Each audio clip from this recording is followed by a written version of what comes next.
आज हमारी चौथी क्लास है और आज हम बहुत ही इम्पोर्टेंट एक टास्क करेंगे, एक्टिविटी करेंगे और वो एक्टिविटी है आपके माइक्रोसॉफ्ट एसक्यूएल सर्वर की। तो ये एक बात जहन में होनी चाहिए कि माइक्रोसॉफ्ट एसक्यूएल सर्वर के बारे में हम डिटेल्ड लेक्चर लेंगे, एक दो लेक्चर माइक्रोसॉफ्ट एसक्यूएल सर्वर पे यकीनन होंगे। लेकिन उससे पहले क्योंकि यहाँ पर एक दो चीज़ें ऑलरेडी आ रही हैं कि जो आपका माइक्रोसॉफ्ट एसक्यूएल सर्वर है या जो हम डेटाबेस मैनेजमेंट सिस्टम सॉफ्टवेयर जो हम यूज़ कर रहे हैं, तो उसमें जो हैं वो कौन कौन से ऑपरेशंस जो हैं हम माइक्रोसॉफ्ट एसक्यूएल सर्वर में कर सकते हैं। तो आज हम उन ऑपरेशंस को डिस्कस करेंगे, माइक्रोसॉफ्ट एसक्यूएल की मदद से वो चीज़ें हम करेंगे। लेकिन अगर ये काफ़ी डिटेल में समझ में ना भी आए तो you don't have to worry about it, क्योंकि यही चीज़ें हम आने वाले लेक्चर्स में फिर डिटेल में करेंगे और हम उनको डिस्कस भी करेंगे और यानी फोकस्ड होंगे उस टॉपिक पे। लेकिन फ़िलहाल क्योंकि ये टॉपिक आ गया है ऑपरेशंस का, तो थोड़ा आज मैं आपको ओवरव्यू दूंगा। कुछ मैं आपको एप्लीकेशंस भी आज दिखाऊंगा डेटाबेसेस की, ताकि we should start thinking about our projects that how database application can be created। क्योंकि हमने ये भी डिस्कस किया था कि भी फ्रंट एंड और बैक एंड ये दोनों चीज़ें डेटाबेसेस की एप्लीकेशंस में ज़रूरी होती हैं। तो बैक एंड एसक्यूएल सर्वर में करेंगे और फ्रंट एंड जो है हम किसी भी प्रोग्रामिंग लैंग्वेज में करेंगे या स्क्रिप्टिंग लैंग्वेज में कर सकते हैं। जैसे PHP है, उसमें हम फ्रंट एंड बना सकते हैं, या विजुअल प्रोग्रामिंग जो है, जो आपका अभी C# है या विजुअल बेसिक है, वो भी विजुअल प्रोग्रामिंग लैंग्वेज है, तो उसमें भी हम फ्रंट एंड बनाएंगे। So this is very interesting. आज होपफुली अगर मुझे टाइम बचता है हमारा, तो मैं आपको 10 मिनट में एक पूरा डेटाबेस बना के दिखाऊंगा, सिर्फ 10 मिनट में। सो कितना आसान है डेटाबेस बनाना, एप्लीकेशन डिज़ाइन करना, and you will enjoy that. So let's start कि हमने डेटाबेस का यानी इंट्रोडक्शन ले लिया था हमने लास्ट टाइम। कल वाले लेक्चर में डेटाबेस की डिफरेंट टाइप्स हमने डिस्कस की थी कि ट्रेडिशनल डेटाबेसेस हो सकते हैं, मल्टीमीडिया डेटाबेसेस हो सकते हैं, ज्योग्राफिक इंफॉर्मेशन से डेटाबेसेस हो सकते हैं, डेटा वेयर हाउसेज और ऑनलाइन एनालिटिकल प्रोसेसिंग सिस्टम्स हो सकते हैं, रियल टाइम और एक्टिव डेटाबेस टेक्नोलॉजीज हो सकती हैं। लेकिन फोकस जो है हमारा वो है रिलेशनल डेटाबेसेस। कल हमने ये डिटेल में डिस्कस किया था कि what does it mean by relational databases. सबसे पहले तो डेटाबेस क्या है। डेटाबेस हमें याद होना चाहिए कि भाई डेटाबेस जो है वो एक इलेक्ट्रॉनिक कलेक्शन है डेटा का, या कंप्यूटराइज्ड कलेक्शन है डेटा का, जिसमें हम रियल लाइफ एक्टिविटी को प्रोग्राम करते हैं या रियल वर्ल्ड सिनेरियो को प्रोग्राम करते हैं, ताकि हम इजीली डेटा को मैनेज कर सकें और इजीली डेटा को मेंटेन कर सकें, इफ़िशिएंटली डेटा को मेंटेन कर सकें। तो ये तो हमने डेटाबेस की डेफिनेशन पढ़ी थी। और उसके बाद ये जो डेटाबेस की हम टाइप डिस्कस करेंगे, या इस पूरे कोर्स का जो फोकस है वो है रिलेशनल डेटाबेसेस। जैसे अभी आपने देखा काफ़ी सारी टाइप्स आपने देखी कि आपका टेक्सचुअल या न्यूमेरिक डेटाबेस हो सकता है, मल्टीमीडिया डेटाबेसेस आपके हो सकते हैं। तो इन्हीं में ही ये एक कैटेगरी है जिसको हम कहते हैं रिलेशनल डेटाबेसेस। तो रिलेशनल से मुराद है कि अगर डेटा को टेबल की फॉर्म में स्टोर किया जाए, एक स्ट्रक्चर्ड फॉर्म में, जिसको हम स्ट्रक्चर्ड फॉर्म भी कह सकते हैं कि भाई हमारे पास रिकॉर्ड्स हैं, फिर हर रिकॉर्ड में एट्रीब्यूट्स हैं और हर एट्रीब्यूट की टाइप है, उसका नाम है। तो यानी पूरे रिकॉर्ड हम एक टेबल की फॉर्म में स्टोर करते हैं, तो इस किस्म के डेटाबेस को हम रिलेशनल डेटाबेस कहेंगे। और इस पूरे कोर्स का फोकस भी रिलेशनल डेटाबेसेस ही हैं। इसमें हम जो डेटाबेस मैनेजमेंट सिस्टम यूज़ करते हैं उसको भी हम RDBMS कहते हैं कि रिलेशनल डेटाबेस मैनेजमेंट सिस्टम। और क्योंकि वो डेटाबेस मैनेजमेंट सिस्टम इस वजह से बनाया गया है ताकि हम डेटा को रिकॉर्ड्स की फॉर्म में स्टोर कर सकें, रिकॉर्ड की फॉर्म में मेंटेन कर सकें। ओके, सो आई होप कि ये भी क्लियर होगा आपको। आई रिपीट इट अगेन कि database is a computerized collection of related data about some real world scenario, so that the data can be managed in an efficient and in a well structured way।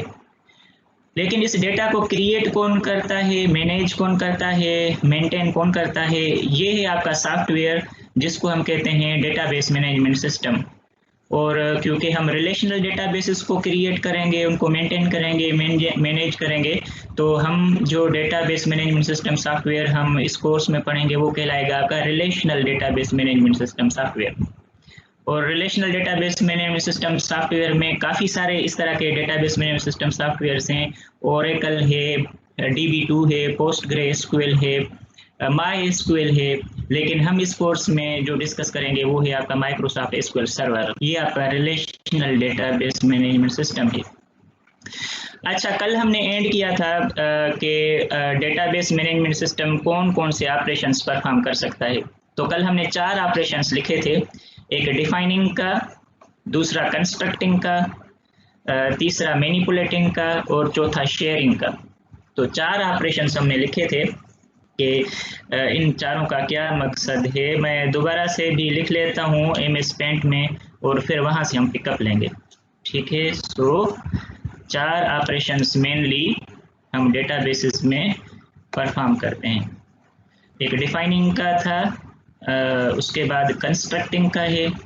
मैं share करता हूँ आपसे ये screen कि मैं 4 नाम लिखूँ और फिर हम दोबारा यहाँ से पिकअप कर लेंगे। ओके, तो ये 4 जो आपके पास ऑपरेशंस हैं DBMS के, खासतौर पे RDBMS के, RDBMS, तो ये चार ऑपरेशंस कौन से थे। नंबर पहला डिफाइनिंग,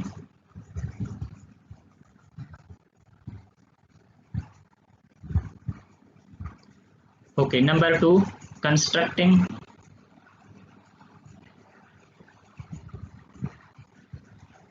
नंबर 3 मैनिपुलेटिंग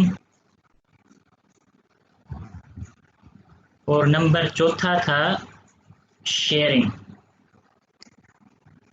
नंबर 4 पे है शेयरिंग। हम 4 ऑपरेशंस मेनली परफॉर्म करते हैं डेटाबेसेस पे, डेटाबेस पे ऑपरेशन परफॉर्म करते हैं, ठीक है। डेटाबेस पे 4 ऑपरेशंस हम परफॉर्म करते हैं, लेकिन ये ऑपरेशन परफॉर्म कौन करता है, RDBMS, ठीक है। ये तमाम ऑपरेशंस जो हैं वो परफॉर्म होते हैं डेटाबेसेस पे, यानी डेटाबेस को हम डिफाइन कर सकते हैं, डेटाबेस को कंस्ट्रक्ट कर सकते हैं, डेटाबेस को मैनिपुलेट कर सकते हैं, डेटाबेस को शेयर कर सकते हैं। लेकिन ये ऑपरेशन परफॉर्म किसकी हेल्प से होते हैं, वो आपका सॉफ्टवेयर है जिसको हम RDBMS कहते हैं। और हम अपने कोर्स में फोकस कर रहे हैं SQL सर्वर को, ठीक है। अब डिफाइनिंग से क्या मुराद है? Bye defining it means that defining the attributes of the table, defining the type of the attributes, defining the tables of the database and creating the database। तो यानी क्रिएशन वाली जितनी भी चीज़ें हैं वो तमाम डिफाइनिंग में आती हैं। तो यानी क्रिएटिंग में क्या क्या क्रिएट हम करते हैं, हम टेबल्स क्रिएट करते हैं, ठीक है, जिसको हम रिलेशंस कहते हैं। हम एट्रीब्यूट्स क्रिएट करते हैं, हम एट्रीब्यूट की टाइप बताते हैं, हम डेटाबेस क्रिएट करते हैं। तो ये तमाम चीज़ें जो क्रिएशन से रिलेटेड हैं वो आपका डिफाइनिंग कहलाता है। Bye defining means creating the database from the very beginning, from the scratch, creating the tables, and then creating the attributes, and also defining the type of the attributes and giving the name to the attributes। उसके अलावा हम defining में कुछ constraints भी देते हैं। मैं ये लफ्ज़ लिखता हूँ कंस्ट्रेंट, ये भी बहुत इंपॉर्टेंट टर्म है, ये मैं लिखता हूँ कंस्ट्रेंट, मैं किसी दूसरे कलर में लिख लेता हूँ कंस्ट्रेंट। ये आप नोट करते जाएं, बहुत इंपॉर्टेंट चीज़ें हैं। आप अगर कोई टेस्ट वगैरह भी देते हैं, यानी लेक्चरर का, या काफ़ी जगहों पर हम जो अप्लाई करते हैं, तो उसमें ये छोटे छोटे लफ्ज़ ज़रूर आते हैं। तो ये आप हमेशा नोट करते जाएं, जो इम्पोर्टेंट लफ्ज़ मैं लिखता जाऊं तो उनकी मीनिंग भी हमें आनी चाहिए और हमें याद भी होने चाहिए। तो कंस्ट्रेंट होते हैं रिस्ट्रिक्शंस, ठीक है। तो ये भी हम डिफाइनिंग वाले ऑपरेशन में कंस्ट्रेंट्स भी डेटाबेस पे देते हैं। और कंस्ट्रेंट की एक मिसाल, जैसे आपका शनाख्ती कार्ड का नंबर है, तो देखें कि शनाख्ती कार्ड का जो नंबर है वो स्पेसिफिक डिजिट्स पे होता है, एक पर्टिकुलर नंबर ऑफ डिजिट्स पे होता है, उससे ना कम हो सकता है ना ज़्यादा हो सकता है। तो यानी हमने उसको क्या, उस पर रिस्ट्रिक्शन लगा दी है कि भाई आपका जो शनाख्ती कार्ड का नंबर होगा, अगर उसमें इतने डिजिट्स हैं तो वो आपका एक लीगल शनाख्ती कार्ड का नंबर कहलाएगा, ना उससे कम हो सकते हैं ना ज़्यादा हो सकते हैं। इसके अलावा और कंस्ट्रेंट की क्या मिसाल हो सकती है? मिसाल दूसरी हम ले लेते हैं, आपका मोबाइल का नंबर। तो मोबाइल नंबर भी अगर हम देखें, अगर हम मोबलिंक की मिसाल ले लें, तो उसके भी एक स्पेसिफिक डिजिट्स हैं, उससे ना कम है ना ज़्यादा है। तो कुछ ऐसी रिस्ट्रिक्शंस अगर किसी फील्ड पे रखी जाएं, किसी एट्रीब्यूट पे रखी जाएं, जैसे कि मोबाइल नंबर हमारा एट्रीब्यूट कहला सकता है, और उस पर अगर हम इस तरह के कंस्ट्रेंट्स लगा दें, रिस्ट्रिक्शन लगा दें कि भाई इसमें इतने डिजिट आएंगे, या शनाख्ती कार्ड का नंबर वो भी हमारा एट्रीब्यूट कहलाएगा, अगर उस पर भी रिस्ट्रिक्शंस रखी जाएं तो ये कंस्ट्रेंट कहलाएगा।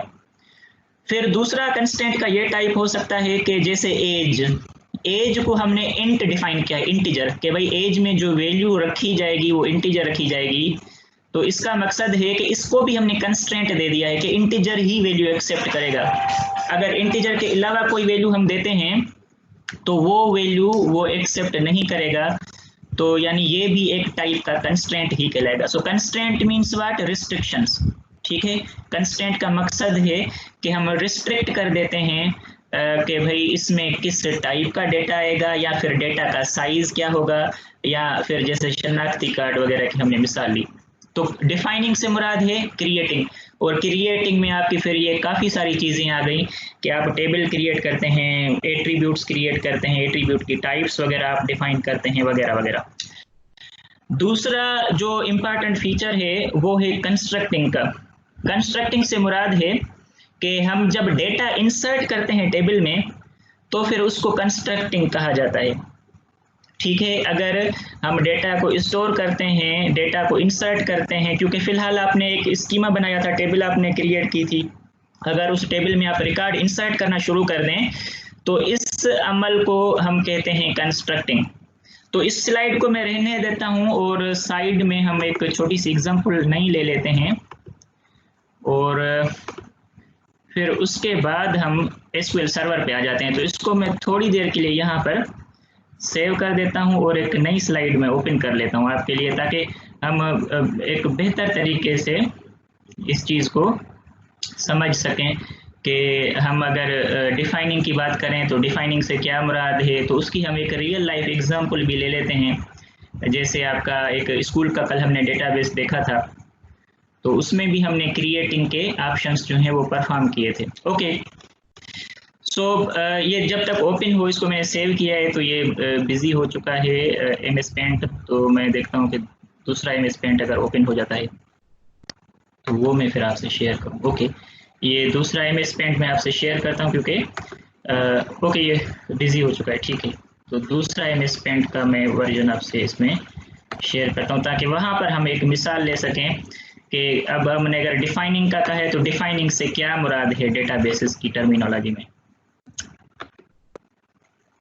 ओके, शेयर करूं मैं आपसे ये वाला MS पेंट। ओके, तो डिफाइनिंग जो हमने कहा कि क्रिएट करना डेटाबेस, तो लेट सपोज हम क्रिएट करते हैं डेटाबेस स्कूल का। आज इसकी भी हम स्कूल की मिसाल ले रहे हैं, SQL सर्वर में हम ले रहे हैं, इसको क्रिएट किया हमने स्कूल को, तो ये क्रिएट किया, इसको भी डिफाइनिंग कहा जाएगा।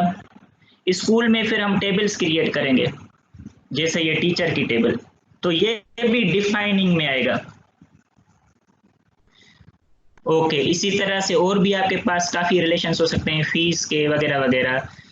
अब इस डिफाइनिंग में एक और इम्पॉर्टेंट चीज़ है कि आप एट्रीब्यूट्स भी डिफाइन करते हैं, जैसे कि टीचर की ID, TID, ये भी डिफाइनिंग है।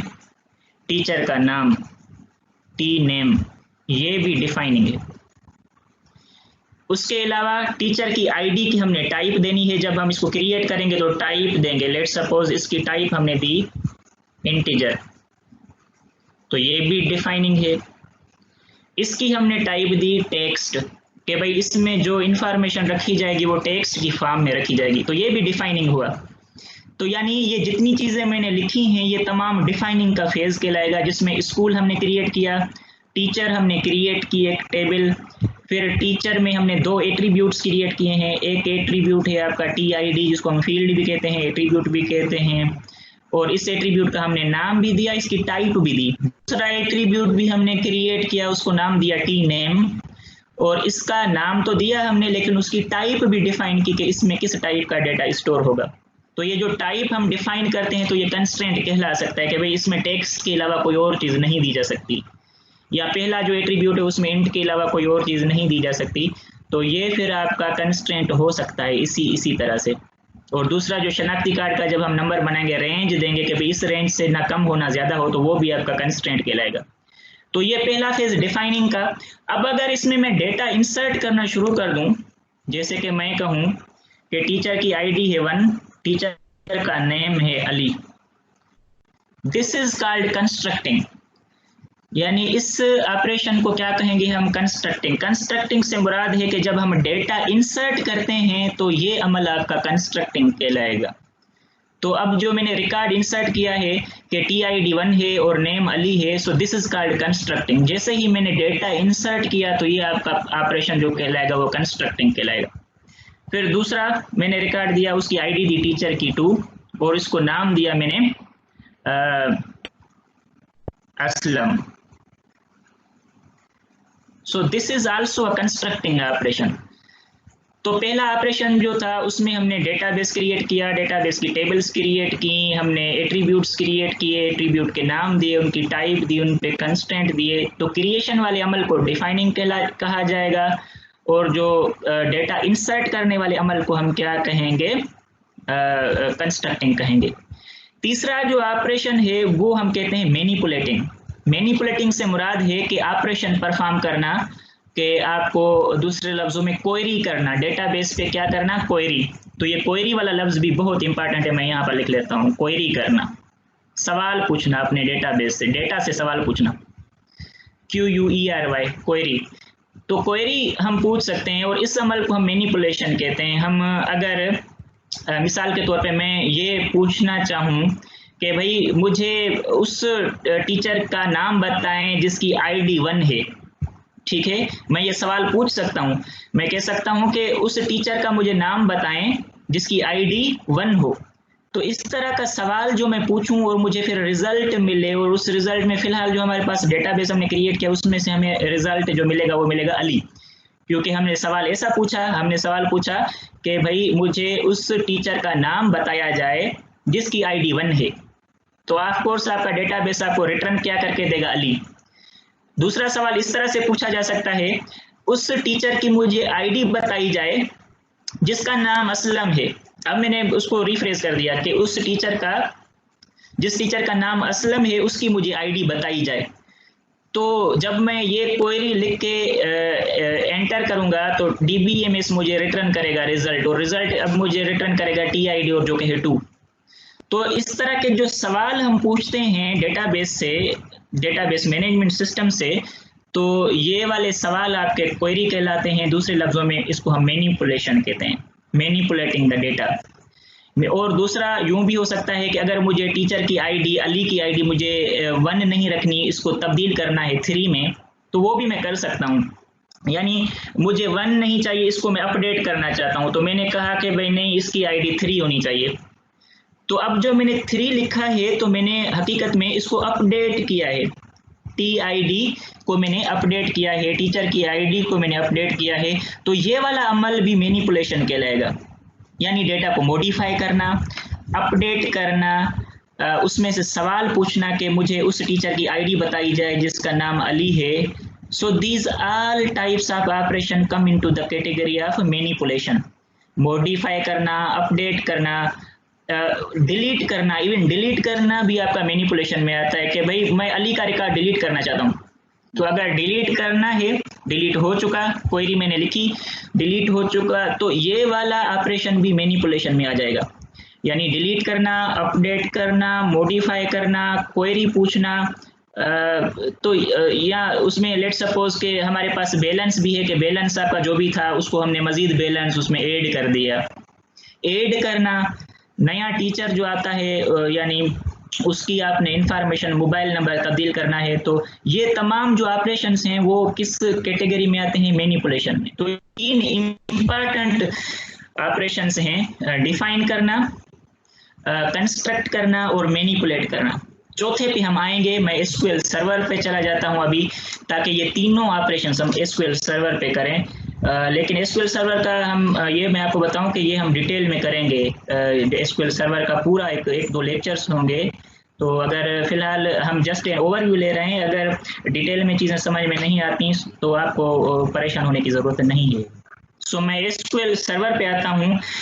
आई होप कि कुछ लोगों ने एसक्यूएल सर्वर इंस्टॉल किया होगा, अगर नहीं भी किया तो वो कोशिश करें इंस्टॉल करने की। अगर सवाल हैं तो मुझसे भी पूछे जा सकते हैं, और उसके अलावा आप ऑनलाइन हेल्प ले सकते हैं। Now you are second year student, so you should go ahead and do it by yourself.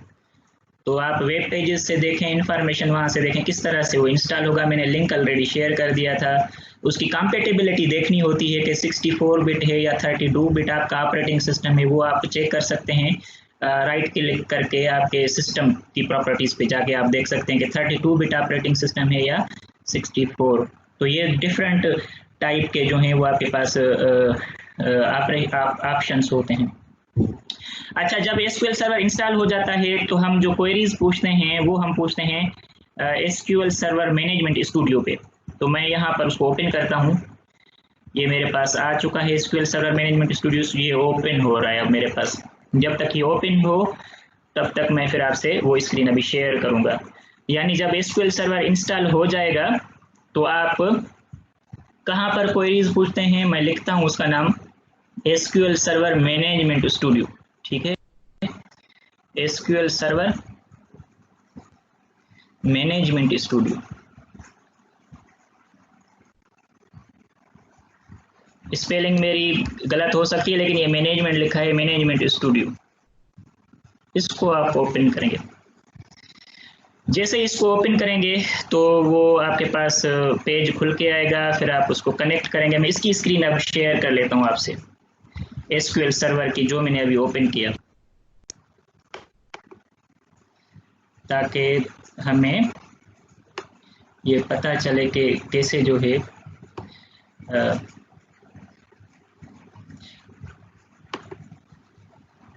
Okay. सो मैं आपसे स्क्रीन अब शेयर करता हूँ एसक्यूएल सर्वर मैनेजमेंट स्टूडियो की, ताकि फिर हम जो है वहाँ पर जी हाँ बाबा कंहिंखे को सवाल अच्छा पूछो। If you have to ask any question you just have to raise your hand. ठीक है, तो अगर किसी ने कोई सवाल वगैरह पूछना है तो वो अपना हाथ जो है वो रेज कर सकता है। अच्छा, कुछ स्टूडेंट्स हैं जो अभी उन्होंने ज्वाइन नहीं किया, मैं उनको पहले ज्वाइन कर दूं। यहाँ पर जैगम अब्बास और कुछ एक दो स्टूडेंट्स थे, तो ये अब इन हैं हमारी क्लास में एंटर हो चुके हैं। सवाल किसी का है? नहीं, सवाल नहीं है। अगर सवाल हो तो आप अपना हैंड जो है वो रेज कीजिएगा। ओके, अब आ जाते हैं एसक्यूएल सर्वर पे, जो अभी मैंने ओपन किया था उस जगह पर हम आ जाते हैं, ताकि हमें ये पता चले कि किस तरह से हम एसक्यूएल सर्वर को ओपन करेंगे और फिर उसको यूज़ करेंगे। ओके, सो एसक्यूएल सर्वर की स्क्रीन में शेयर करता हूँ आपसे कि किस तरह से उसको ओपन करना है। ठीक है, जस्ट अ व्हाइल ये कनेक्ट होता है एसक्यूएल सर्वर, और तो उसके बाद अब हम इसको शेयर करते हैं आपके साथ। ओके, अब एसक्यूएल सर्वर वाली स्क्रीन जो है वो आपके सामने है। एसक्यूएल सर्वर मैनेजमेंट स्टूडियो, आप बिल्कुल टॉप पे देखें, यहाँ पर लिखा है Microsoft SQL server management studio, बिल्कुल टॉप पे, लेफ्ट टॉप पे Microsoft SQL server management studio. अब इसको हम डिटेल में देखेंगे। ठीक है, तो आप भी, ये आज दिखाने का मकसद था कि you just get an idea that how queries can be written in Microsoft SQL Server। ताकि हमें ये एक आइडिया हो कि भाई हम जो क्वेरीज हैं वो किस तरह से पूछ सकते हैं और किस तरह से जो है हम एसक्यूएल सर्वर पे काम कर सकते हैं। ओके, सो अब ये देखें कि जैसे ही हम यहाँ पर पहुँचते हैं एसक्यूएल सर्वर पे, तो कैसे जो है हम ऑपरेशंस उस पर परफॉर्म कर सकते हैं। ठीक है, तो ऑपरेशंस परफॉर्म करने का एक तरीका है कि यहाँ पर आपके पास डेटाबेस लिखा है, फिर डेटाबेसेस में अभी आपके पास कुछ सिस्टम डेटाबेसेस ऑलरेडी मौजूद होते हैं। ठीक है, ये बहुत इम्पॉर्टेंट है, आपको केयरफुली इसको देखना चाहिए ताकि आपको फिर ये इजी समझ में आए। यहाँ पर आपके पास काफ़ी सारे यानी डेटाबेसेस हैं जो ऑलरेडी सिस्टम के डेटाबेसेस हैं, वो ऑलरेडी आपके बने हुए हैं। तो वो कौन कौन से डेटाबेसेस अभी आपको नज़र आ रहे हैं, यहाँ पर लिखा है मास्टर, मॉडल, MSDB और उसके अलावा टेम्पररी DB। तो ये डेटाबेसेस ऑलरेडी आपके बने हुए हैं, जो आप जब इंस्टॉल करते हैं तो ऑटोमेटिकली ये डेटाबेसेस आपके इस इन्वायरमेंट में शामिल हो जाते हैं। अब हम पहला जो फेज़ करने जा रहे हैं वो है डिफाइनिंग का, क्योंकि ये तीनों फेजेस हमने करने हैं, डिफाइनिंग का, मैनिपुलेटिंग का और कंस्ट्रक्टिंग का। तो पहला फेज हम कर लेते हैं। इसके काफ़ी सारे तरीके हैं, वो हम बाद में डिस्कस करेंगे, लेकिन फिलहाल मैं क्वेरीज की मदद से आपको समझाना चाहूँगा। जब हम एसक्यूएल सर्वर पे आएंगे तो उस वक्त मैं आपको और भी तरीके बताऊंगा कि किस तरह से डिफाइनिंग का ऑपरेशन परफॉर्म किया जा सकता है, राइट क्लिक करके भी यहाँ पर किया जा सकता है, लेकिन हम क्वेरीज की मदद से करना चाहेंगे सब कुछ। बहुत ही आसान होता है माइक्रोसॉफ्ट एसक्यूएल सर्वर और इसकी क्वेरीज लिखना। ये आम प्रोग्रामिंग C++ की तरह नहीं है, बिल्कुल आसान है। कुछ ऑपरेशंस हैं जो हमें हमेशा याद रखने होते हैं, बाकी इसमें कोई भी मुश्किल नहीं है। It is very easy to use और the queries are also very simple to write and also very simple to execute them. तो बिल्कुल आसान सा इंटरफेस है इसका और आसानी से हम ये तमाम क्वेरीज जो हैं वो लिखेंगे। अच्छा, बाकी आप इंस्टॉल ज़रूर करें कि आपको ये पता होना चाहिए, क्योंकि हम मोस्टली इसी पे ही फोकस करेंगे और फिर आपको जो C# में कनेक्टिविटी करवाई जाएगी वो भी इसी में ही करवाई जाएगी। तो पहला ऑपरेशन मैं यहाँ पर क्वेरी में लिखता हूँ। आई होप कि you can see my query. तरीका है डेटाबेस क्रिएट करने का, हम लिखेंगे क्रिएट डेटाबेस स्कूल। ये पहली कमांड है डेटाबेस को क्रिएट करने की, और ये जो हम ऑपरेशन अभी हम परफॉर्म कर रहे हैं वो है मैनिपुलेटिंग का, क्रिएट डेटाबेस स्कूल। तो ये क्रिएट जो है वो रिजर्वर्ड है, डेटाबेस भी आपका रिजर्वर्ड है या जिसको हम कीवर्ड कहते हैं, और स्कूल जो है वो आपका अपना यूजर डिफाइंड नाम है डेटाबेस का जो आप देना चाहते हैं। क्लियर हुआ? ये लिखते भी जाएं आप। You should write on your copy for your future reference के कल आप अगर खुद करना चाहें तो आप कर सकें। अच्छा, ये जैसे ही हमने क्वेरी लिखी इसको आप एग्जीक्यूट कर दें। ये एग्जीक्यूट का बटन है यहाँ पर, ठीक है, यहाँ लिखा है एग्जीक्यूट। जैसे ही मैं एग्जीक्यूट करूंगा, अब मेरे पास देखें कि अगर लेफ्ट पैनल पे हम देखें, ये लेफ्ट वाला पैनल जहाँ पर मेरे पास डेटाबेसेस हैं, फिलहाल मेरे पास स्कूल का कोई भी डेटाबेस मौजूद नहीं है। मास्टर है, मॉडल है, MSDB है, टेम्पररी DB है, लेकिन मेरे पास स्कूल का कोई भी डेटाबेस मौजूद नहीं है। तो अब मैं क्या करूंगा, इस डेटाबेस को मैं एग्जीक्यूट करूंगा जो मैंने अभी क्रिएट किया है। तो मैं यहाँ पर लिखूंगा जैसे कि मैंने लिखा क्रिएट डेटाबेस स्कूल और इसको एग्जीक्यूट कर दिया। जैसे ही एग्जीक्यूट किया, इसका कंपाइलर है, ये जो आपको इंटरफेस नजर आ रहा है ये आपका है डेटाबेस मैनेजमेंट सिस्टम सॉफ्टवेयर, ठीक है। और इस डेटाबेस मैनेजमेंट सिस्टम सॉफ्टवेयर की मदद से हमने एक स्कूल का डेटाबेस क्रिएट किया है। सो you should note that down कि भाई हमने अभी जो रन किया है वो आपका एक्चुअली रन क्या हो रहा है, माइक्रोसॉफ्ट एसक्यूएल सर्वर, जो कि है डेटाबेस मैनेजमेंट सिस्टम सॉफ्टवेयर, ठीक है। और इस सॉफ्टवेयर की मदद से हम जो है डेटाबेस क्रिएट कर रहे हैं, और जो पहला डेटाबेस अभी हमने क्रिएट किया है वो है आपका स्कूल का डेटाबेस। तो ये अभी नज़र नहीं आ रहा आपको, इसको रिफ्रेश कर दें। यहाँ पर कमांड आपकी सक्सेसफुल हो चुकी है। कंपाइलर, इसका भी कंपाइलर है, उसने कहा कि कमांड्स कंप्लीटेड सक्सेसफुली, मींस के ये डेटाबेस आपका क्रिएट हो चुका है, लेकिन अभी नज़र नहीं आ रहा यहाँ पर। इसको आप रिफ्रेश करें, यहाँ पर रिफ्रेश का बटन है ऊपर टॉप पे, रिफ्रेश किया और यहाँ पर देखें कि स्कूल का डेटाबेस अब आपके पास आ चुका है, ठीक है। ये स्कूल का डेटाबेस और इसमें हमने अब एट्रीब्यूट और टेबल्स क्रिएट करनी। फिलहाल मेरे पास कोई भी टेबल नहीं है, ये टेबल का मैंने फीचर खोला है लेकिन इसमें कोई भी टेबल फिलहाल हमारी क्रिएटेड नहीं है। अब दूसरा हम डिफाइनिंग का ऑपरेशन परफॉर्म करते हैं कि हम एक टेबल क्रिएट करें। तो उसको कैसे लिखा जाएगा, आप लिखें use database, sorry use school, के स्कूल में क्रिएट करो टेबल। यूज स्कूल का मकसद है कि स्कूल में क्रिएट करो, किसी और डेटाबेस में नहीं। क्योंकि आप लेफ्ट पैनल पे जाएं, बिल्कुल यहाँ पर मास्टर लिखा है इस कॉम्बो बॉक्स में, ये आपको मेरा कर्सर नजर आ रहा है, सेव के नीचे मास्टर का डेटाबेस लिखा आ रहा है। तो या तो फिर अगर मास्टर को रहने देते हैं तो यहाँ पर यूज स्कूल लिखें। अगर मास्टर को आप यहाँ से ही सिलेक्ट करके आप स्कूल पे चले जाते हैं तो फिर आपको फिर मास्टर लिखने की जरूरत नहीं है, फिर आप क्या लिखेंगे, सिंपली आप क्रिएट करेंगे टेबल। तो यहाँ पे मैं अगर स्कूल को सिलेक्ट करूँ तो फिर मुझे अब यूज स्कूल लिखने की जरूरत नहीं है, फिर मैं मिटा दूंगा।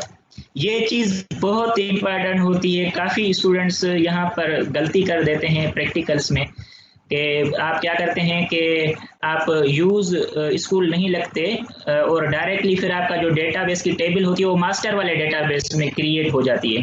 तो अभी मैंने आपको दो तरीके बताए कि आपके अपने डेटाबेस में टेबल कैसे क्रिएट होगी।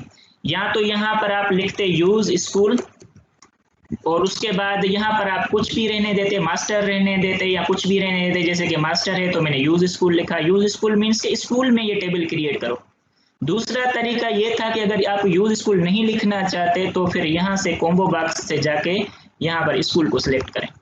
तो यानी अब हम स्कूल के डेटाबेस में मौजूद हैं, अब जो भी चीज़ क्रिएट करेंगे अब इसी में डायरेक्टली होगी।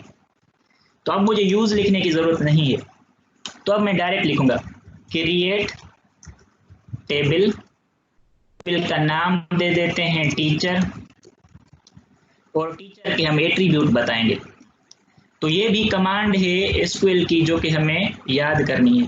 क्रिएट रिजर्वर्ड है, टेबल आपका रिजर्वर्ड है, टीचर आपका अपना यूजर डिफाइंड टेबल का नाम है। क्योंकि ये रिलेशनल डेटाबेस हम क्रिएट कर रहे हैं, relational database management system software की मदद से किया जा रहा है, तो यानी आपकी ये डेटा जो है हमेशा टेबल की फॉर्म में ही स्टोर होगी। तो अब टीचर की मैं कुछ एट्रीब्यूट्स बता देता हूँ, जैसे कि आईडी, और आईडी को मुझे टाइप भी देनी ज़रूरी है। अभी हमने ये देखा था डिफाइनिंग में कि भाई आप ना सिर्फ डेटाबेस को क्रिएट करेंगे, टेबल को क्रिएट करेंगे, फिर टेबल के एट्रीब्यूट का नाम देंगे, उनकी टाइप देंगे, टाइप भी देनी होगी आईडी। और आईडी को मैंने टाइप क्या दी, इंट, क्योंकि ये रिजर्वर्ड है तो ये खुद ब खुद ब्लू कलर में आपको नज़र आ रहा है। दूसरा एट्रीब्यूट हम शामिल करते हैं नेम का, नेम, और इसको हम टाइप देते हैं टेक्स्ट। ये मैं बताऊंगा कि कितनी टाइप्स हैं, फिलहाल जस्ट हम एक एग्जांपल ले रहे हैं। You don't have to worry about anything right now at this moment, but you should start to think about it.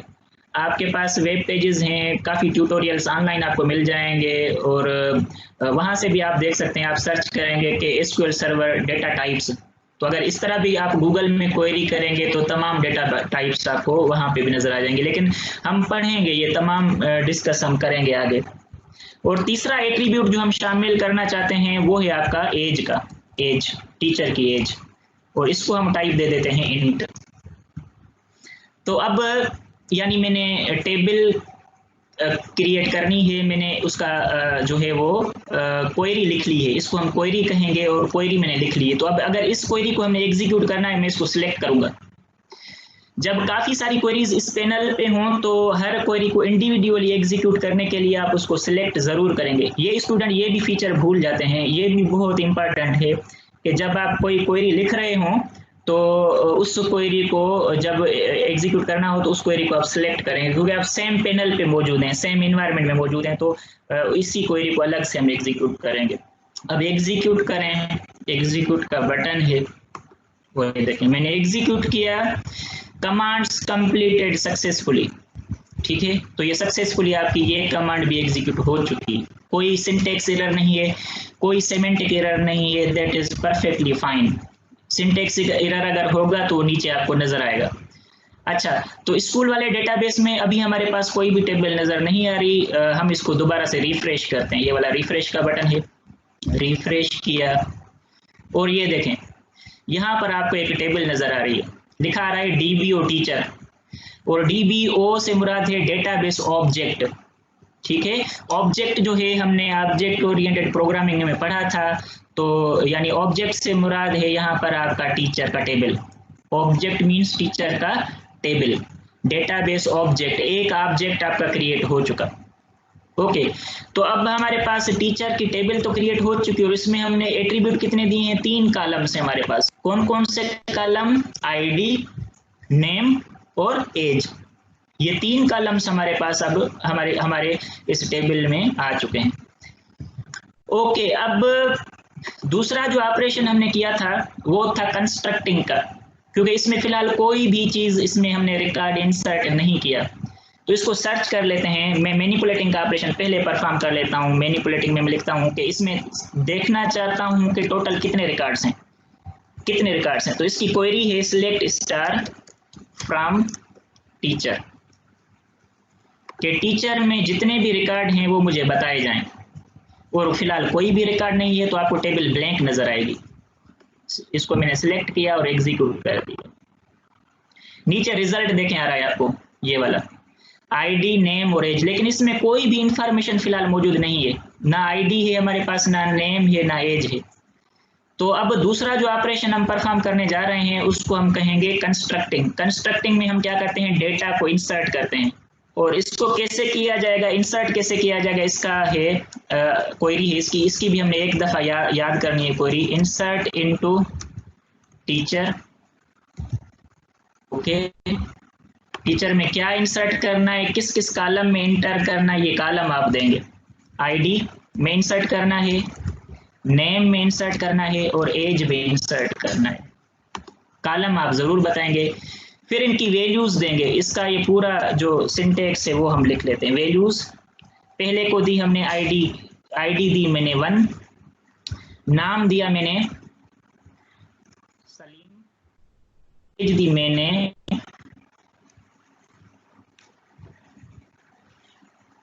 35। ठीक है, अच्छा, अब हमने ये क्वेरी लिख ली, insert into teacher, ID, name, age और फिर वैल्यूज। यानी अब ये मैंने वैल्यूज दी, यानी 1 किसको मिलेगा, ID को, सलीम किसको मिलेगा, नेम को, और 35 किसको मिलेगा, एज को।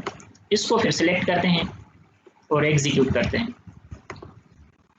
जैसे ही मैंने एग्जीक्यूट किया तो लिखा आ रहा है 1 रोज अफेक्टेड, तो यानी एक रो आपकी जो है वो अफेक्ट हुई है। अफेक्ट से मुराद है कि वो इंसर्ट हुई है, कंस्ट्रक्ट किया अभी हमने डेटाबेस को। तो ये चेक करें कि वाकई एक रो इंसर्ट हुई, वाकई रिकॉर्ड इंसर्ट हुआ। रो मीन्स रिकॉर्ड, ये भी जहन में रखें, रो मीन्स रिकॉर्ड, ROW, रो मीन्स रिकॉर्ड। इसको चेक करते हैं, मैनिपुलेट करते हैं कि वाकई रिकॉर्ड इंसर्ट हुआ, और ये देखें 1 सलीम 35। अब अगर मुझे दूसरा कोई टीचर इंसर्ट करना हो तो मैं इसी ही सेम क्वेरी को यूज कर सकता हूँ। इट इज़ वेरी सिंपल, देखिए कितना आसान और इंटरेस्टिंग है। मैं सिर्फ वैल्यूज चेंज कर दूंगा। मैंने दिया 2, यहाँ पर दिया अली, और एज लिखी लेट सपोज 30 इयर्स। अब मैं इसको एग्जीक्यूट करता हूँ। मैंने एग्जीक्यूट किया और इंसर्ट कर दिया, एग्जीक्यूट कर दिया। दोबारा आ रहा है 1 रोज अफेक्टेड, यानी एक दूसरी रो भी ऐड हो चुकी। फिर देखता हूं कि वाकई रो ऐड हुई, और ये देखें अब दूसरा रिकॉर्ड भी इंसर्ट हो चुका है, 2 अली और 30। अगर तीसरा रिकॉर्ड भी मुझे इंसर्ट करना है, मैं सिंपली वैल्यूज तब्दील कर दूंगा। अली की जगह पर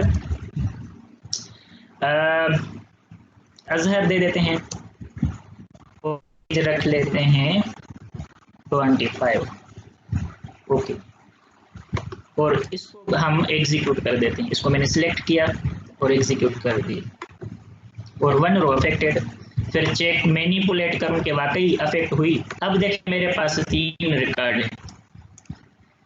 तो अब इसका मकसद है कि हमने अब ये 3 ऑपरेशंस कर लिए। नंबर 1 हमने डिफाइन किया, डिफाइनिंग में हमने डेटाबेस क्रिएट किया, फिर टेबल क्रिएट की, टेबल के एट्रीब्यूट्स हमने दिए, आईडी, नेम, एज, और हर एट्रीब्यूट की फिर हमने टाइप दी। फिर हमने कंस्ट्रक्ट का ऑपरेशन परफॉर्म किया जिसमें हमने उसमें रिकॉर्ड इंसर्ट किए। जैसे कि पहला रिकॉर्ड पहले टीचर का था, दूसरा टीचर हमने ऐड किया, तीसरा टीचर हमने ऐड किया, ये वाला ऑपरेशन आपका कंस्ट्रक्टिंग कहलाएगा। तीसरा जो ऑपरेशन मैंने कहा कि मेरे पास टोटल कितने रिकॉर्ड से मैंने क्वेरी पूछी, तो ये वाला आपका मैनिपुलेटिंग कहलाएगा। अब मैनिपुलेटिंग डिफरेंट तरीकों से कर सकते हैं। अगर मैं टीचर की आईडी चेंज करना चाहूँ मैं कर सकता हूँ, मैं किसी का नाम चेंज करना चाहूँ कर सकता हूँ, मैं सिर्फ नाम देखना चाहूँ मैं नाम सिर्फ देख सकता हूँ, अगर मैं सिर्फ एजेस देखना चाहूँ मैं एजेस देखना कर सकता हूँ। तो ये जितने भी ऑपरेशन हैं वो मैनिपुलेटिंग में आ सकते हैं। मिसाल ले लेते हैं, छोटी सी मिसाल, कि मैं सिर्फ नाम देखना चाहता हूँ और पूरा रिकॉर्ड नहीं देखना चाहता, सिर्फ नाम देखना चाहता हूँ, तो मैं लिखूंगा select name from teacher, that's it. तो सिर्फ मुझे नाम नजर आए। तो अब हम इसको सिलेक्ट करते हैं और इसको एग्जीक्यूट कर देते हैं। देखें सिर्फ नाम नजर आ रहे हैं, ये देखा आपने। तो देखें कितना इंटरेस्टिंग है। अगर क्या कहूँ कि भाई नाम के साथ सिर्फ एज नजर आए, आईडी नजर ना आए, एज कामा एज मैंने लिखा और फिर मैंने इसको सिलेक्ट कर दिया, और ये देखें सिर्फ नाम और एज, आईडी नहीं आ रही नजर। अगर मैं चाहूँ कि मुझे उस टीचर का नाम बताया जाए या उस टीचर की आईडी बताई जाए जिसका नाम सलीम है, वेयर नेम लाइक सलीम, तो मुझे सलीम की सिर्फ आईडी नजर आएगी। ये देखें 1, राइट। तो यही होता है बैंक में आप जाते हैं, आप यही करते हैं, आप उसको अपनी नाम कहते हैं, भाई मेरा नाम असलम है, मुझे बताओ कि मेरा बैलेंस कितना है। आप यही कहते हैं ना, आप कहते हैं कि भी मेरा नाम असलम है, मुझे बताओ कि मेरा बैलेंस कितना है। तो ये इसी तरह पूरी लिखी जाएगी, बैंक वाला यही लिखेगा। उसको तो सिलेक्ट आईडी वगैरह का पता नहीं होता, वो एक इजी टू यूज इंटरफेस उसके पास मौजूद होता है। जाहिर वो प्रोफेशनल कंप्यूटर साइंस का स्टूडेंट तो होता नहीं है, ग्रेजुएट नहीं होता, तो उसके लिए फिर इजी टू यूज इंटरफेस बनाया जाता है जिसको हम फ्रंट एंड कहते हैं। और आपको पता है कि मेडिकल स्टोर पे भी इस तरह की क्वेरीज नहीं लिखी जाती। मेडिकल स्टोर में भी अगर किसी दवाई को, मेडिसिन को सर्च करना होता है तो क्वेरी यही होती है, इंटरनली यही होती है। लेकिन जो फ्रंट एंड होता है उस पे आपका इजी टू यूज इंटरफेस होता है। आप वहां पे क्लिक करते हैं और आप माउस को यानी ऑपरेशन माउस की मदद से परफॉर्म करते हैं, तो फिर आपको वो रिजल्ट मिल जाता है। लेकिन इंटरनली आपकी एसक्यूएल की क्वेरीज ही होती हैं। हम जब फ्रंट एंड बनाएंगे तो हम उसका बैक एंड भी बनाते हैं, तो उसमें हम क्वेरीज प्रोग्रामिंग में ज़रूर लिखते हैं। तो यही होता है, हम मेडिसिन को सर्च करते हैं कि भाई मुझे मेडिसिन चाहिए, यानी और उसका कोड जो है वो ये वाला है, राइट। क्या कहूँगा मैं, सिलेक्ट मेडिसिन, ठीक है, और हाँ सिलेक्ट मेडिसिन। अभी मैंने डेटाबेस तो नहीं बनाया, लेकिन उसका जो कोड है हम नेम की जगह पर क्या लिखेंगे, कोड इज 1 2 3, लेट सपोज कि भाई मुझे वो मेडिसिन की लिस्ट चाहिए जिसका कोड क्या है 1 2 3। हर मेडिसिन का कोड होता है, पेनाडाल का कोड होगा, और भी जितनी आपके पास मेडिसिन है उन तमाम का कोड होगा। तो हम इस तरह से फिर वो क्वेरीज लिखते हैं और उसकी पूरी डिटेल आ जाती है। तो मेडिकल स्टोर वाला शख्स यही कर रहा होता है। इवन आपका इंडस मार्ट वाला शख्स यही कर रहा होता है कि वो स्टॉक में चेक करे कि वाकई इस कोड के साथ हमारे पास कोई प्रोडक्ट मौजूद है। हम पूछते हैं ना कि भी मुझे ये वाली या नहीं चाहिए, कोई प्रोडक्ट चाहिए, तो वो चेक करेगा कि वाकई वो जो है उसमें शामिल है या नहीं है। तो अब इस तरह से हम काफ़ी सारे जो हैं वो ऑपरेशंस जो हैं वो परफॉर्म कर सकते हैं, और मैनिपुलेटिंग का भी मैंने अभी आपको बता दिया। तो अब इसको थोड़ा सा हम कंक्लूड कर देते हैं कि ये जो 3 ऑपरेशंस हमने पढ़े वो क्या हैं और कैसे काम करते हैं। ठीक है, आई होप कि ये आपको समझ में आया होगा और इसकी रिकॉर्डिंग भी ऑलरेडी मौजूद है। तो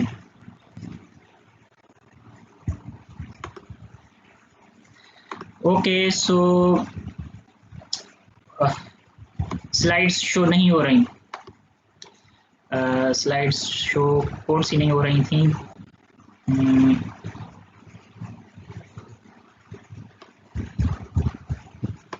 ओके, अगर स्लाइड्स शो नहीं हो रही तो मैं स्लाइड्स आपके साथ शेयर कर देता हूँ। लेकिन ये आपको माइक्रोसॉफ्ट एसक्यूएल सर्वर नज़र आ रहा था।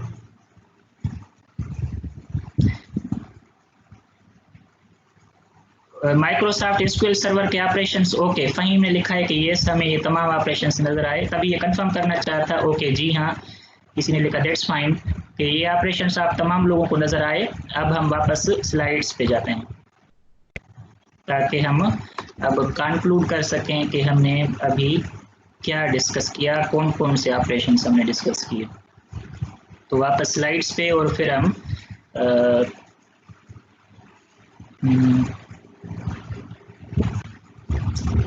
ओके स्लाइड्स, और यहाँ पर हम स्लाइड्स पे आ जाते हैं। जस्ट अ सेकेंड, ठीक है। तो अब ये पहला ऑपरेशन, इसको कंक्लूड करते हैं कि हमने 4 ऑपरेशंस की बात कर रही थी। Defining a database means specify the data types, structure and constraints of the data to be stored. तो कंस्ट्रेंट अभी हमने देखा, कंस्ट्रेंट मींस जो आपकी रिस्ट्रिक्शंस थी कि हमने टाइप बताई कि आईडी आपकी इंटीजर होगी, शनाख्ती कार्ड का अगर नंबर है तो वो भी आपका एक कंस्ट्रेंट, उसमें रेंज बताएंगे कितने डिजिट्स में स्टोर होंगे। स्ट्रक्चर का मकसद है स्कीमा, ये भी बहुत इंपॉर्टेंट टर्म है। जो टेबल का हमने स्ट्रक्चर बताया था वो आपका स्कीमा कहलाएगा, जहाँ उसको आप स्ट्रक्चर कह सकते हैं। तो ये स्लाइड में वैसे हमारा लेक्चर ऑलमोस्ट पूरा हो चुका है, लेकिन ये 2 टर्म्स बहुत इंपॉर्टेंट हैं, मैं दोबारा से शेयर करता हूँ। MS पेंट वाला जो फीचर था जिसमें हमने स्ट्रक्चर बनाया था टेबल का, ये स्ट्रक्चर आपका स्कीमा कहलाता है। मैं एक डिफरेंट कलर में इसको सिलेक्ट करता हूँ, रेड कलर में, ठीक है। ये जो चीज़ है ये आपका स्ट्रक्चर कहलाएगा, जिसमें अभी मैंने डेटा इंसर्ट नहीं किया था। तो पहले मैंने उसकी क्या बनाई, टेबल की बनावट बनाई, एक स्ट्रक्चर बनाएगा और इसको हम स्ट्रक्चर कहेंगे। और ये चीज़ आपका डिफाइनिंग का फीचर था, मैंने बताया भी था पहले, ठीक है। इसको हम स्ट्रक्चर भी कहते हैं और स्कीमा भी कहते हैं, SCHEMA, स्कीमा। ये ज़रूर नोट करें ये लफ्ज़, स्कीमा भी कहा जाता है इसको और स्ट्रक्चर भी कहा जाता है, और ये डिफाइनिंग का फीचर है। तो मैंने टेबल का स्ट्रक्चर बताया कि स्ट्रक्चर से क्या मुराद थी, टेबल का नाम, फिर टेबल में जो एट्रीब्यूट्स हैं और उनकी टाइप। फिलहाल मैंने रिकॉर्ड इंसर्ट नहीं किए थे, ये वाली चीज़ शामिल नहीं होगी स्कीमा में, ये ऊपर वाली 2 चीज़ें शामिल होती हैं, यानी उसका नाम टेबल का और उसमें जो एट्रीब्यूट्स हैं वो हमने डिफाइन किए। तो that is called structure of a table, that is called schema of a table, जिसमें TID दिया उसकी टाइप दी, TNAME दिया उसकी टाइप दी। तो without inserting any records, when you create a table by defining the name of the table and its attributes along with its types, this is called the structure or schema of a relation of a table. तो defining में हम structure बनाते हैं, हम data types बताते हैं, हम constraints बताते हैं। कंस्ट्रेंट भी हमने बताया कि भाई TID का जो कंस्ट्रेंट है वो इंटीजर है, TNAME का जो कंस्ट्रेंट है वो टेक्स्ट है। आई होप कि ये भी आपको क्लियर हुआ होगा। वापस हम आ जाते हैं स्लाइड्स पे। ओके, तो डिफाइनिंग हमारा क्लियर हुआ। Defining a database means specify the data type. Okay, data type बताई हमने स्कीमा बताया, स्ट्रक्चर बताया और कंस्ट्रेंट्स बताए डेटा पे, जो कि डेटा हमने स्टोर किया। दूसरा फीचर था मैनिपुलेटिंग का। मैं मेटा डेटा पे नहीं आ रहा, ये हम आने वाले लेक्चर में पढ़ेंगे मेटा डेटा। मैनिपुलेटिंग से क्या मुराद है, manipulating a database means query करना, query and update the database mini world, या जनरेट रिपोर्ट्स। हम रिपोर्ट भी जनरेट कर सकते हैं, जो कि अभी फिलहाल हमने नहीं किया, हम आगे जाके हम देखेंगे। तो क्वेरी करना, अपडेट करना, मॉडिफाई करना, डिलीट करना, ऐड करना नया रिकॉर्ड, तो ये तमाम आपके जो हैं वो ऑपरेशंस मैनिपुलेटिंग के फीचर में आते हैं। और कंस्ट्रक्ट यहाँ पर मौजूद नहीं है, लेकिन कंस्ट्रक्ट से मुराद है कि हम नए रिकॉर्ड इंसर्ट करते हैं, जो हमने अभी देखा, इंसर्ट इनटू आपकी टेबल। और फाइनली फिर शेयरिंग है कि हम हर जगह पर उस डेटाबेस को शेयर कर सकते हैं। तो इसको भी हम आने वाले लेक्चर में देखेंगे कि शेयर हम कैसे करते हैं, इसका क्या मकसद है। वैसे गूगल जो है वो आपका शेयर हो रहा है आप तमाम यूज़र्स में, यानी आप देखें कि कितने कितने लोग सेम टाइम पे गूगल को यूज़ कर रहे होते हैं। दिस इज़ कॉल्ड शेयरिंग, कि गूगल का डेटाबेस करोड़ों लोगों में सेम टाइम पे शेयर हो रहा होता है। और लिखा है यहाँ पर allow multiple users the database simultaneously means at the same time. So this is called your sharing. तो ये शेयरिंग का भी हमारा फीचर जो है हम पढ़ेंगे। क्लियर आई होप के हुआ होगा आपको ये भी शेयरिंग वाला फीचर। तो अब यहाँ पर हमारा लेक्चर जो है वो एंड हुआ, और अब हम जो है आई होप के मैं थोड़ा सा टाइम तो हमारा काफ़ी हो चुका है, लेकिन मैं आपको आखिरकार एप्लीकेशंस थोड़ी दिखा दूँ। इंटरेस्टिंग है बहुत, एप्लीकेशंस जो बनाई हैं वो हम दिखा देते हैं, और फिर जो है हम अटेंडेंस लेते हैं। ठीक है, मैं थोड़ी सी आपको इंटरेस्टिंग एप्लीकेशंस दिखा दूँ, फिर हम अटेंडेंस लेते हैं। तो मैं ये ओपन करूँ डेटाबेसेस जो मेरे पास बने हुए हैं, पहले से स्टूडेंट्स ने बनाए हैं ये डेटाबेसेस, और फिर हम उसके बाद अटेंडेंस लेते हैं, ताकि ये पूरा हफ्ता आपको सोचने का मिले। जो आपके रिमेनिंग डेज हैं, सैटरडे संडेज जो हैं, आपको वो मिलें कि आप इसके बारे में सोचें, एप्लीकेशंस के बारे में सोचें आप। हसनैन ने जो है वो हैंड रेज किया हुआ है। Hasnain, do you want to ask anything? और उसके अलावा Mumtaz Ali, what do you want to ask? You have raised your hand. Yes sir, I have a question. जी जी ठीक है, आप अपना पहले नाम बताएं, उसके बाद सवाल पूछें। Hasnain sir. Okay, yes, what do you want to ask?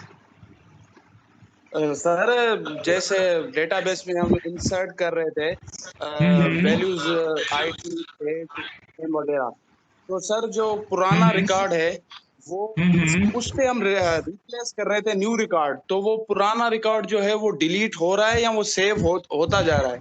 वो होता जाएगा, वो रिमूव नहीं होगा। वो रिकॉर्ड आपका मौजूद रहेगा, और वो हार्ड डिस्क पे परमानेंटली आपका डेटा सेव हो जाता है। It will not be removed unless you want to remove it. अगर आप उसको डिलीट करना चाहते हैं तो उसके लिए आपको क्वेरी लिखनी होगी, लेकिन आपका रिकॉर्ड डिलीट नहीं होगा जब तक आप उसको खुद डिलीट ना करें, वरना वो रिकॉर्ड मौजूद होगा और दूसरा रिकॉर्ड अलग से इंसर्ट होता जाएगा। ठीक है sir, thank you sir. Okay okay, Mumtaz Ali, do you want to ask anything?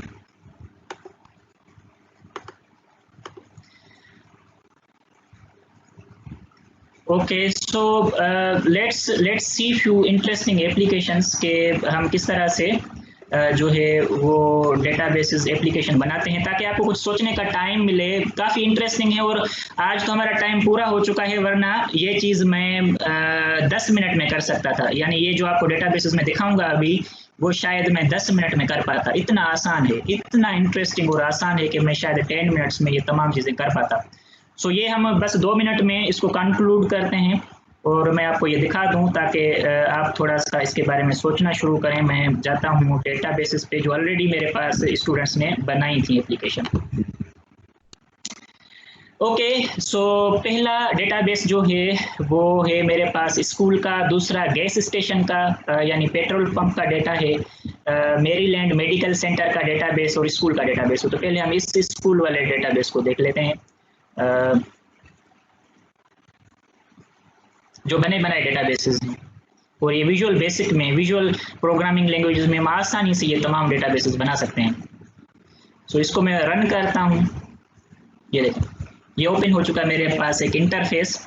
ठीक है, और अब इस इंटरफेस पे मेरे पास काफ़ी सारे ऑप्शंस हैं कि एडमिशन फॉर्म है, एम्प्लॉयज़ का फॉर्म है, सब्जेक्ट्स की इंफॉर्मेशन है, फीस की इंफॉर्मेशन है, स्टूडेंट की इंफॉर्मेशन है। तो एडमिशन फॉर्म पे अगर मैं क्लिक करूँ तो ये अब एडमिशन का फॉर्म मेरे पास ओपन हो चुका। ठीक है, और एडमिशन फॉर्म में आपके पास यहाँ पर ये लिखा है डिफेंस ग्रामर स्कूल, उसका GR नंबर है, नेम है, लास्ट नेम है, वगैरह वगैरह, और ये तमाम चीज़ें। अब यहाँ पर आप देखें कितने ऑपरेशंस परफॉर्म कर सकते हैं। यानी आप डेटा इंसर्ट कर सकते हैं, जो ऐड का बटन यहाँ पर दिया है। आप डेटा को स्क्रीन नज़र आ रही है आपको? Just I want to check. कि आपके साथ स्क्रीन शेयर हो रही है, स्क्रीन नहीं हो रही, ओके ओके ओके, स्क्रीन नहीं हो रही, मैं इसको शेयर करता हूँ आपके साथ। ओके दैट्स गुड, आपने बताया, अच्छा किया। तो हम आ जाते हैं इस पे। ओके अब देखें, जैसे ही ये मैंने ओपन किया तो ये अब आपके पास एक फॉर्म ओपन हो चुका है। मैं इसको भी रिमूव करता हूँ ताकि मैं दोबारा शुरू से स्टार्ट करके आपको बताऊँ। दोबारा बिल्कुल स्टार्ट से अब स्टार्ट करते हैं कि जो मैंने एप्लीकेशन ओपन की थी वो मैं आपको बताऊँ। ये आपका प्रोग्राम था और यहाँ पर फिर हमने जब इसको स्टार्ट किया तो मेरे पास एक दूसरा इंटरफेस ओपन हो चुका है और वो इंटरफेस जो है मैं आपके साथ शेयर करता हूँ। अभी मैंने शेयर किया और जैसे ही मैंने रन किया एप्लीकेशन को, इसको मैं पास करता हूँ ताकि फिर आपको ये सही तरीके से नज़र आए। शायद अभी भी नज़र नहीं आ रही स्क्रीन, तो मैं दोबारा से उसी मोड पे जाता हूँ जहाँ पर आप स्क्रीन को देख सकें, ये वाली स्क्रीन। सो आई होप कि अब आपको ये नज़र आ रहा होगा। और मैंने जैसे ही इस डेटाबेस को रन किया, पहले डेटाबेस को, तो ये इस तरह का आपके पास काफ़ी सारे ऑप्शंस आ रहे हैं। ये स्टूडेंट का बनाया हुआ एक छोटा सा प्रोजेक्ट है स्कूल का, जिसमें डिफेंस ग्रामर स्कूल लिखा है, एडमिशन फॉर्म है, एम्प्लॉयज़ का फॉर्म है, सब्जेक्ट का है, फीस का है, स्टूडेंट का है। तो जैसे मैं एडमिशन को क्लिक करूँगा तो एडमिशन का फॉर्म ओपन होके आएगा। इसको क्लिक किया, ये शेयर नहीं हो रहा, मैं इसको शेयर करता हूँ अब आपके साथ कि एडमिशन का जो फॉर्म मैंने अभी क्लिक किया वो क्या था, किस तरह से उसने काम किया। दोबारा मैं इसको अनशेयर करके एडमिशन वाले फॉर्म पे आ जाता हूँ, ये वाला। ओके ये देखें कितना इंटरेस्टिंग है। अच्छा अब इसमें आपके पास ये ऑपरेशन कॉमन होते हैं, जो अभी किसी ने मुझे, हसनैन ने भी पूछा था कि जो रिकॉर्ड हम ऐड करेंगे तो ऐड होते जाएंगे, बिल्कुल ऐड होते जाएंगे और परमानेंटली ये डेटाबेस पे सेव होते जाएंगे। तो ये जो आपको रिकॉर्ड नज़र आ रहे हैं ये कहाँ से नज़र आ रहे हैं? एसक्यूएल सर्वर से, एसक्यूएल सर्वर से नज़र आ रहे हैं और आपके इस इंटरफेस पे नज़र आ रहे हैं। तो ये दोनों कनेक्टेड हैं। तो ये जो आपको फॉर्म नज़र आ रहा है ये आपका फ्रंट एंड कहलाएगा, और जो पीछे एसक्यूएल सर्वर स्कूल का जो हमने डेटा क्रिएट किया था तो उसको हम इस इंटरफेस के साथ कनेक्ट कर सकते हैं। और ये अगर टाइम आज हमें बचता तो मैं 5 मिनट में आपको ये करके दिखाता, इसी तरह का बिल्कुल इंटरफेस बना के दिखाता। विद इन 5 to 10 मिनट्स ये मैं कर सकता था, with in 5 to 10 minutes, without doing any programming. किसी भी प्रोग्रामिंग की मुझे ज़रूरत ना होती, जस्ट मैं क्लिक करता और मेरा ये इंटरफेस क्रिएट हो जाता बिल्कुल इसी तरह से। लेकिन ये वाले ऑपरेशन, इसके लिए मुझे प्रोग्रामिंग चाहिए होगी थोड़ी सी, C# में, या जो आप टूल यूज़ कर रहे हैं इंटरफेस के लिए, ऐड करना, रिकॉर्ड को डिलीट करना, रिकॉर्ड को अपडेट करना, रिकॉर्ड को सर्च करना। ठीक है, तो ये मैं कर सकता हूँ। अगर मैं सर्च का बटन प्रेस करता हूँ, ये सर्च का अगेन आपको नज़र नहीं आ रहा होगा, लेकिन मैं लिखता हूँ फराज, एक दूसरा टीचर शायद मेरे पास है फराज के नेम के साथ। तो जैसे ही मैंने किया, एंटर किया,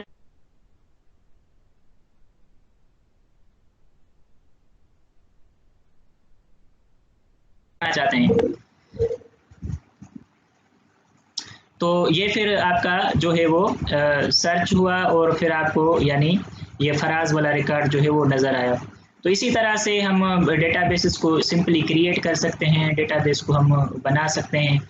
तो यहाँ पर हम एंड करते हैं इस लेक्चर को, और मैं पहले आपकी अटेंडेंस ले लूँ। उसके बाद मेरे पास ये डेटाबेसेस अवेलेबल हैं, हम किसी भी टाइम पे इनको हम दोबारा नेक्स्ट लेक्चर में भी होपफुली कि हम इनको थोड़ा सा देखेंगे, ताकि फिर मज़ीद आपको थोड़ा इंटरेस्ट बढ़े आपका इस प्रोग्रामिंग में और इस सब्जेक्ट में। तो यहाँ पर मैं अटेंडेंस लेता हूँ और उसके बाद हम ऑफ करते हैं। मैं अटेंडेंस ले लूँ, अटेंडेंस इज स्टार्टेड, डाउनलोड होना शुरू हो चुकी है।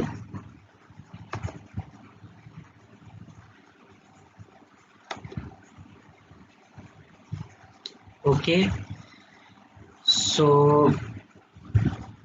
that's fine, or I hope everything was clear to you, and if you have anything to ask, you can text me on WhatsApp, or you can ask me using email.